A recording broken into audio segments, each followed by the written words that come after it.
জাতীয় নাগরিক পার্টির দক্ষিণাঞ্চলের মুখ্য সংগঠক হাসনাত আব্দুল্লাহ গত মঙ্গলবার সামাজিক যোগাযোগ মাধ্যম নিজের ফেসবুকে স্বাধীন বাংলাদেশের দুদকের চা খাওয়ার বিল 1 লাখ টাকা শিরোনামে একটি পোস্ট করেন। ওই পোস্টে তিনি দলের যুগ্ম মুখ্য সংগঠক ডাক্তার মাহমুদা আলম মিতুর কাছে দুর্নীতি দমন কমিশনের কর্মকর্তা ঘুষ চেয়েছেন বলে অভিযোগ করেছেন।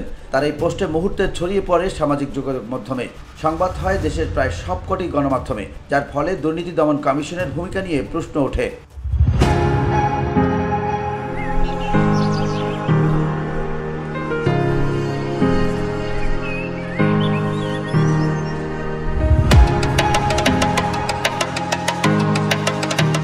তবে হাসনাত আব্দুল্লাহর এই বক্তব্যকে যাচাই বাছাইহীন ও মানহানিকর দাবি করে প্রতিবাদ জানিয়েছে দুদক। মঙ্গলবার দুদকের উপপরিচালক মোহাম্মদ আক্তারুল ইসলাম স্বাক্ষরিত এক প্রেস বিজ্ঞপ্তির মাধ্যমে এ প্রতিবাদ জানানো হয়। এতে বলা হয়, সামাজিক যোগাযোগ মাধ্যমে জাতীয় নাগরিক পার্টির দক্ষিণাঞ্চলের মুখ্য সংগঠক হাসনাত আব্দুল্লাহর একটি পোস্ট কমিশনের দৃষ্টিগোচর হয়েছে।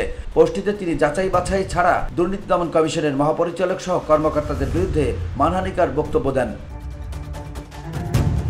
প্রতারণার বিষয়ে সতর্কবার্তা দিয়ে দুদক বিজ্ঞপ্তিতে জানায়, এই বিষয়ে সবার অবগতির জন্য জানানো যাচ্ছে যে একটি প্রতারক চক্র দুর্নীতি দমন কমিশনের চেয়ারম্যান, মহাপরিচালক বা কর্মকর্তা পরিচয়ে মামলা থেকে অব্যাহতি প্রদানের কথা বলে প্রতারণা করে আসছে, যার সঙ্গে দুদকের কর্মকর্তাদের কোনো সম্পর্ক নেই। দুদক এরই মধ্যে এ বিষয়ে আইনগত ব্যবস্থা নিয়েছে এবং প্রতারক চক্রের অনেককে গ্রেপ্তারও করা হয়েছে।